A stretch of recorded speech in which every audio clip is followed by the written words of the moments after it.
Welcome to the garden.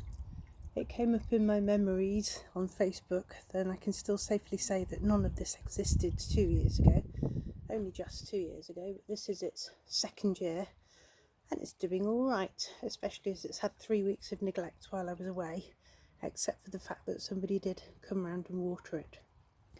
I thought I'd do a video, as photographs don't seem to do it justice. When you fit it in a photograph, there seems to be more empty space than there does plants. But this is the view that I get when I'm sitting at the table, and I think it's rather nice.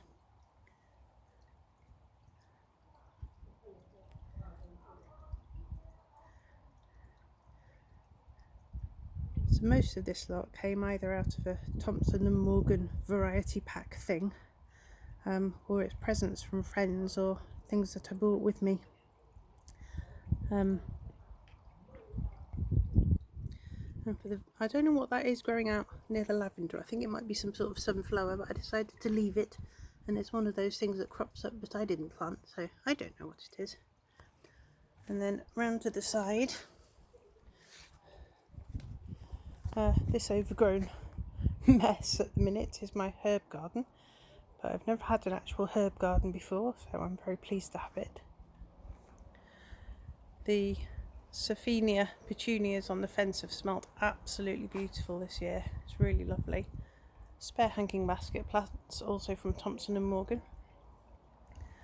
And at the back here we have the pots that Carol and I brought with us from our old houses, with the exception in the corner. There's my little crabapple tree.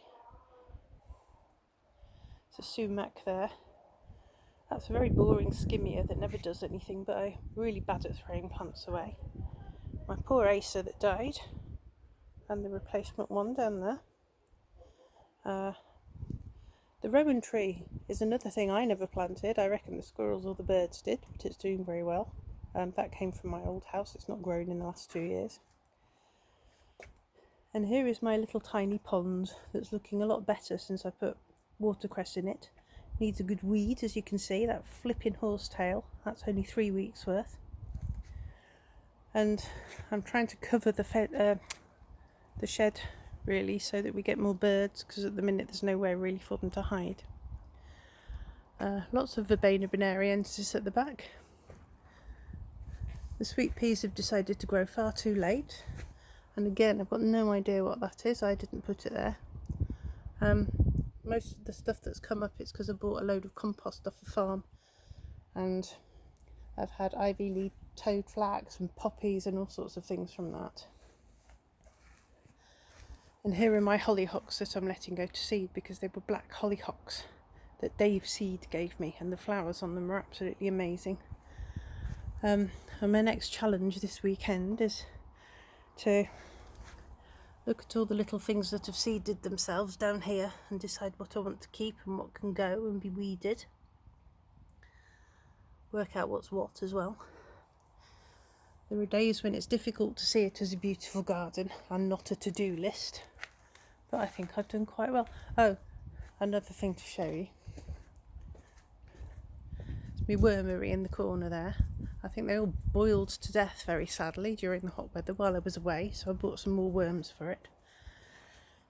This is my raised bed that I built out of a single bed, and again it's all gone to seed, but there's flowers on the beans still. And my courgette has beautiful flowers but hasn't produced any courgettes, and I'm not sure if they're being eaten or whether I actually need 2 plants to pollinate each other. That's a challenge for next year. Things that need potting up, didn't manage to do before I went away, so they've all stayed in water and they all seem alright. And I knew as I put them in the pot that there were too many tomato plants in here, but hopefully some of them will go red. There's 2 varieties. Can you see? Yes, there's some tomatoes in there, and there's a yellow variety called banana legs there. That one.